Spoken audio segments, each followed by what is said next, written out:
January 10th, Michael Vaughn with Brian Acker. It's our first meeting of 2013. Let's have a quick review of 2012. 2012, both U.S. and Canadian equity funds yielded about around an 8% return. So I'll take it. Canada, we were ahead of the TSX 300. We were spot on the TSX 60, but our U.S. fund was came in about 8% in Canadian dollars, and the Canadian return in the S&P 500 was about 13.5%. So we were about 5.5 percentage points behind. But if you looked at certainly like a big cap index like the Dow, we just blew that away. So Apple continued to basically hurt us in terms of a value manager. Certainly in 2012, but again, positive returns. Well, keep me in the big caps. That's where I want to Volatility stay. is low, certainly lower than what it has been in the past. So. Okay, now I want to ask you your outlook for 2013, but I want to ask it this way. What hasn't happened since 1992, and how does that affect your view forward? In 1992, the S&P, if you take a look at what our charts did, and I've done a blog on this, broke out what we call the S&P in the terms of the market. If it breaks above EBV3, that hasn't happened since 1992. In other words, from 1992 to 2008, 16 years, the market was above this certain level, call it EBV plus 3. In 2008, we broke below EBV plus 3. And never made it back. We've been. Yeah. So now we're just under. We're about 6 or 7% under this. And what I've been predicting, certainly in my blogs in 2012, is the market will go up to this ceiling that we call EBV, and it will basically correct. And literally, that's what we've been doing all 2012.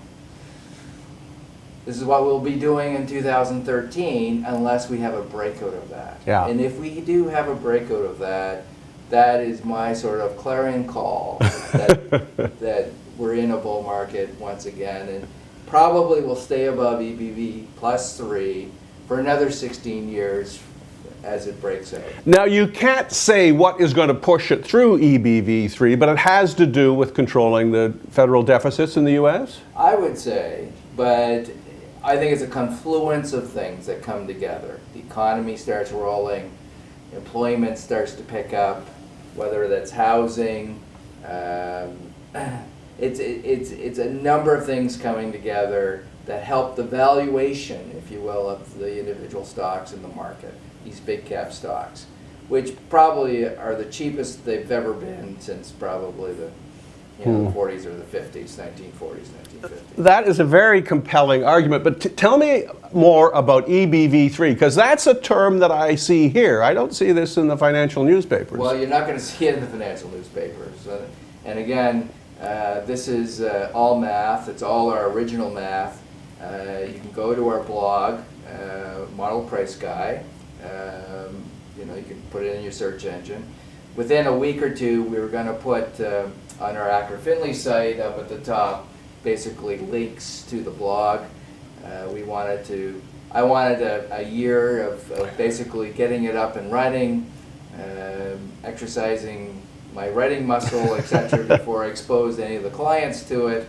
But you'll be seeing the links, and obviously with 162 posts that I did last year, you'll have a lot of reading to do, and you'll become very familiar with EBV plus 3 and what that really means in terms of you as a client and in terms of your investments, certainly in Acker Finley and the equity markets per se. That is worth studying, but you are not guaranteeing that we're going through EBV3. The wonderful thing about our charts is we have the market, which is an independent variable, and we have EBV plus 3, which is an independent variable. So So again, I don't have to do anything. I'll let the market decide whether it wants to Right. go above EBV or plus 30. The dark side, and I say the dark side is the next level kind of down for support, where we bottomed in the crash of '87. Yep. Where we bottomed basically in 1990, where we bottomed in 2001. That's down another 20%. It's down another 20%. Ouch. So we're walking a fine line, this market is. So if something were to go wrong, Yeah. terribly wrong, like for instance in August of 2001, we had the debt limit scare. And the market came within 10% of that lower level. So again, the market's not sure, we're not sure, but again, the market will tell us where it's most comfortable. And right now, it's a battle, and we're not making any predictions until the market actually shows it. And that's the beauty of the work, is we don't have to make. But certainly, if it were to cross, we would be here. We'd be doing tapes. Yeah. Your asset allocation, I think, would be changing. We would recommend a change in that asset allocation, and that would be a secular, a long-term thing that you would have in your account, which would, turn the traffic light to green as opposed to yellow where it currently is.